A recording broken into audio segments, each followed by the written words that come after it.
नमस्कार, मी कविता उमराणी. मी लिहिलेली बंद ही कथा वाचत आहे. सुमित, अरे जरा बागेतून फुलं आणून पूजेच्या तांबणात ठेवतोस का? आप्पा आत्ता येतील पूजेला. मला आज अष्टमीचा नैवेद्य करून मग ऑफिसला निघायचंय. सुमितशी बोलताना मंजिरीचे हात सपासप चालू होते. आप्पा अंघोळ उरकून आले आणि साजूक तुपावर रवा भाजल्याचा खमंग वास त्यांना उल्लसित करून गेला. ते काही बोलले नाहीत, तरी मंजिरीला त्यांच्या चेहऱ्यावरून स्पष्ट जाणवलं. आप्पा थकले होते. नुकतंच त्यांना 82 वर लागलं होतं, तरी पूजा मात्र नित्यनेमाने करत असत. चुर रव्यात आधण घातल्याचा आवाज आप्पांना आला तसं ते मंजिरीला म्हणाले, आज शिरा का ग नैवेद्याला? वड्या करते आप्पा. शिऱ्यांपेक्षा मुलांना वड्या आवडतात खायला. पटकन तोंडात टाकता येतात. झालंच, देतेच तुम्हाला नैवेद्याला. असं म्हणून मंजिरीने फटाफट स्वयंपाकघरातली इतर कामं उरकून वड्या थापायला घेतल्या.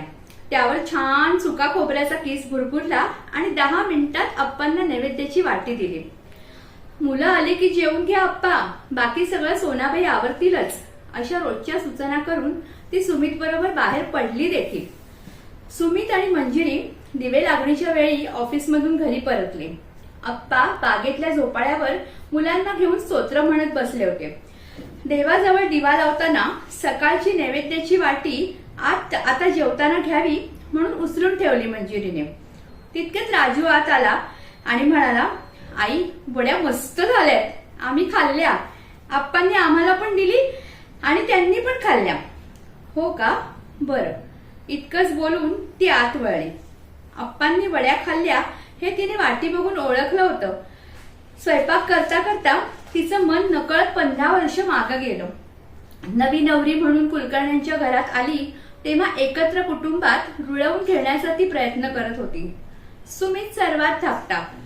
मोठे 2 दीर नोकरी निमित्त दुसऱ्या शहरात राहत होते, तरीही येणं जाणं होतं. घरच्यांची तिला उत्तम साथ होती. पहिला सण दसरा सासूबाई कुठल्याशा ट्रिपला गेल्या होत्या. तिला आणि सुमितला आज पहिला सण म्हणून तिच्या माहेरी जेवायला बोलवलं होतं. आप्पा घरीच थांबणार होते. मंजिरी, नैवेद्याला तेवढा शिरा परतून घे ग, सण आहे, आप्पा दाखवतील नैवेद्य, असा आदल्याच दिवशी सासूबाईंचा फोन आला होता. माहेरी असताना तसा थोडाफार स्वयंपाक येत होता, पण शिरा कधीच केला नव्हता आणि आई कशी करते ते बघायची वेळही आली नव्हती. नवी नवरी, त्यात फक्त आप्पा घरात. सुमितशी बोलू का? मला शिरा येत नाही. पण मग तिनेच विचार केला, करू प्रयत्न, वाटीभरच तर करायचंय. तशी ढोबळ कृती माहिती आहेच आणि केल्याशिवाय कुठे जमणार. असं म्हणून तुपावर रवा भाजायला घेतला आणि गार पाणी घालून तो वाफवायला ठेवला. काहीतरी गडबड झालेली लक्षात आलं. मग साखर घातली, पुन्हा वाफ, पण तो काही मोकळा होईना. कच्चा आणि गुठाळ्या झाला. काय करावं बरं? मनातून बावरली, संकोचली आणि कढईवर तसंच झाकण ठेवून ती आणि सुमित माहेरी निघाले. आप्पा पूजाच करत होते. झाला का ग शिरा? हो आप्पा, झालाय.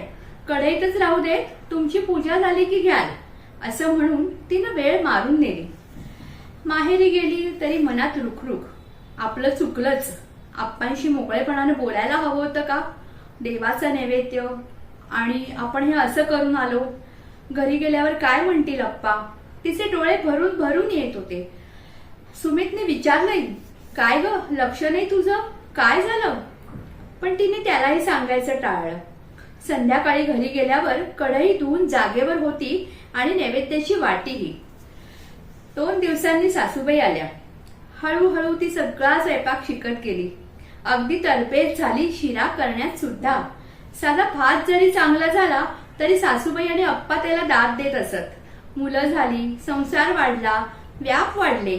मधल्या काळात सासूबाईंचं देहावसान झालं. आप्पांच्या तब्येतीच्या तक्रारी सुरू झाल्या. एक दिवस अचानक बेशुद्ध झाले आप्पा. मधुमेह वाढला होता. किडनीवर परिणाम झाला. काही केल्या मधुमेह आटोक्यात येईना. खाण्यापिण्यावर बंधनं आली. पण आप्पा मुळात खवय्ये, त्यात गोडाचे जास्तच प्रेम, त्यातही शिरा अजूनच प्रिय. आजकाल सुमित त्यांना काळजीपोटी सतत ओरडत असे. पथ्य पाळा म्हणून जणू काही त्यांचा पिच्छाच पुरवत असे. आप्पांचा चेहरा मग एवढूसा होत असे.